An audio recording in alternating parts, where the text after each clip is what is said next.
مناہل کا دل کیا اپنا ماتھا پیٹ لے، صبح صبح کے منہ لگا بیٹھی تھی، وہ بھی اس نازک صورتحال میں کہ وہ جب پورا کا پورا اس پر قابض ہوا پڑا تھا۔ مناہل کمفرٹر میں چھپی۔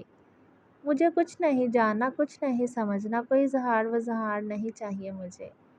آپ برائے مہربانی دور ہٹیں اور میری جان چھوڑ دیں، وہ چل ملائی۔ مرتضیٰ اس کی پتلی ہوئی حالت دیکھ گہرا مسکرایا۔ اور اگر میں پھر تم پر قابض ہو جاؤں تو کیا کرو گی؟ یہ آدم خور ڈرکولا کھا جائے گا تمہیں۔ کلب نے ہلکے سے کمفرٹر کھینچ کر جن والے انداز میں ہنستے اسے ڈرانا چاہا۔ وہ بری طرح مچلی اور اسے خود سے دور جھٹکا۔ وہ قہقہ لگا کر ہنسا، بیڈ سے اٹھا، ڈریسنگ سے اپنا ڈریس نکال کر واش روم گھس گیا۔ مناہل جلدی سے اٹھی اور اپنا حلیہ درست کیا اور پھر کمفرٹر میں دبک گئی۔ وہ جب تک فریش ہو کر کمرے سے ہی باہر نہیں نکل گیا، مناہل کمفرٹر میں سے نہیں نکلی۔ آخر وہ باہر گیا تو مناہل بھی فریش ہو کر باہر آئی تھی۔ اپنے گھنے لمبے بالوں میں ٹاول رگڑتی وہ آئینے کے سامنے آئی تو خود کو دیکھ کر حیران رہ گئی۔